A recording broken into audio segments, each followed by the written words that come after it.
নমস্কার। জানি দর্শকরা এ পর্বটি দেখছেন বেশ কিছুদিন পরে, তবে আজকে যখন আপনাদের জন্য এই পর্বটি তৈরি করছি, আজকে মাঘী পঞ্চমী, সরস্বতী পূজা। দিকে দিকে বাণী বন্দনায় রত ছাত্রছাত্রী কুল তো বটেই, সাধারণ মানুষ অবধি আজকের দিনটি ছোটবেলার বহু স্মৃতি ভিড় করে আনে মনে।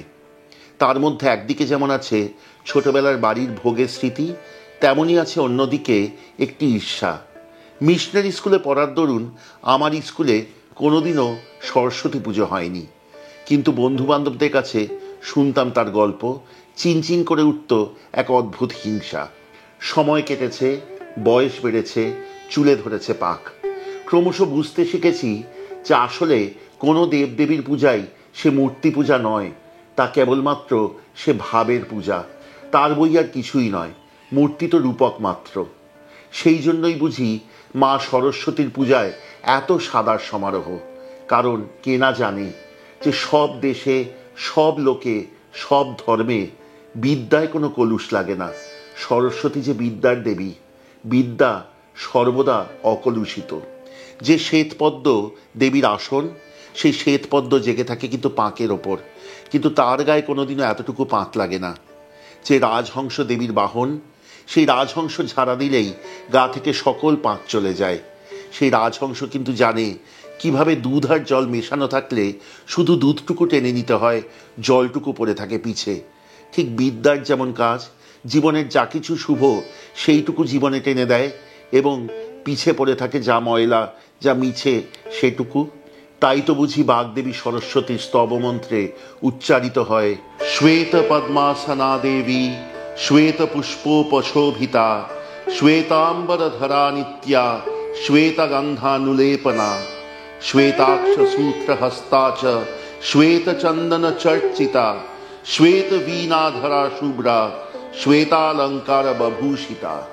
শুভ্র পদ্মে, শুভ্র পুষ্পে, শুভ্র অম্বরে, শুভ্র গন্ধে, শুভ্র চন্দনে, শুভ্র বীণায় এবং শুভ্র অলঙ্কারে অধিষ্ঠাত্রী দেবী সরস্বতী, অধিষ্ঠাত্রী চির অকলুষিত বিদ্যা।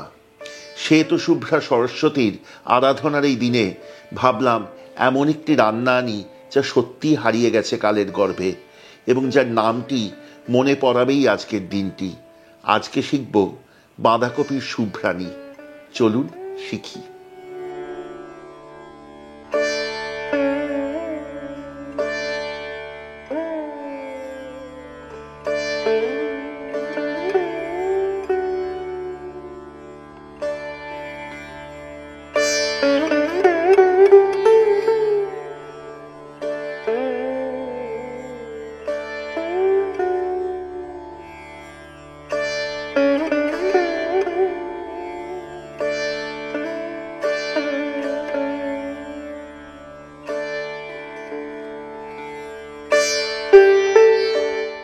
বাঁধাকপির শুভ্রাণী রান্নার শুরুতে সেরে নিতে হবে দুটি কাজ। প্রথমত হালকা ছেঁচে নিন এলাচ, লবঙ্গ এবং দারচিনি। এরপর কড়াইতে দিন ঘি ও আঁচে বসান। আঁচে বসিয়ে তাতে ঢেলে দিন বাঁধাকপি কুচি। তবে খেয়াল রাখবেন, এখানে কিন্তু বাঁধাকপির শুধু ভিতরের অংশটুকু নেবেন, বাইরের সবুজ পাতাগুলি বাদ দেবেন। বাঁধাকপি দিয়ে কষাতে থাকুন নুন দিয়ে।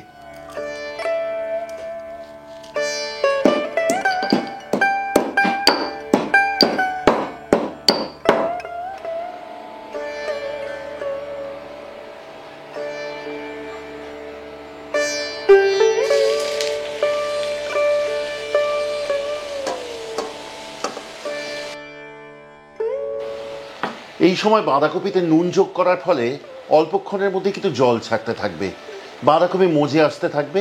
ততক্ষণ এই রান্নাটি করতে থাকুন।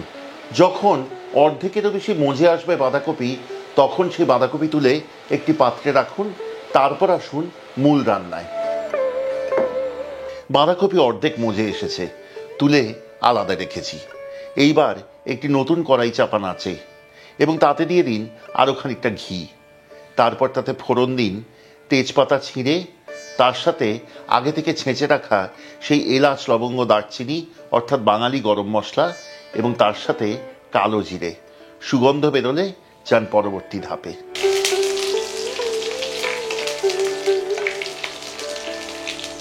ফোড়নের সুগন্ধ বেরিয়েছে। এবার এতে ঢেলে দিন বাঁধাকপি।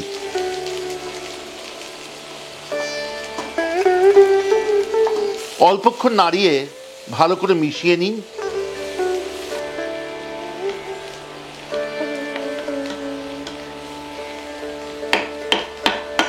এবং তাতে ঢেলে দিন আধ কাপের একটু বেশি মটরশুঁটি।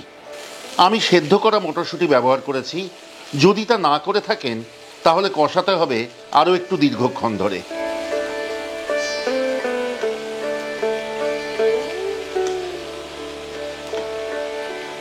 এইবার 1.5 কাপ পরিমাণ দুধে মিশিয়ে নিন 1.5 টেবিল চামচ পরিমাণ ময়দা। ভালো করে গুলে নিন যেন ময়দা ঢেলা হয়ে না থাকে। এইবার সেই ময়দা গোলা দুধ ঢেলে দিন বাঁধাকপির ওপর। একটি জিনিস খেয়াল রাখবেন, বাঁধাকপি শুভ্রাণী নামটি যেমন, তেমনি বাঁধাকপি কিন্তু কষাবার সময় রং ধরবে না। সেই জন্য এই সময় আঁচ একেবারে কম রাখবেন। ভালো করে রান্নাটি নেড়ে মিশিয়ে নিন এবং নরম আঁচে বাঁধাকপি সুসিদ্ধ হতে দিন। সাথে মটরশুঁটিও সুসিদ্ধ হবে। এই সময় যোগ করুন স্বাদ অনুযায়ী নুন। কিন্তু খেয়াল রাখবেন, বাঁধাকপি কিন্তু ভাজবার সময়ও আপনি নুন দিয়েছিলেন। নরম আঁচে রান্নাটি মিশিয়ে ধীরে ধীরে হতে দিন।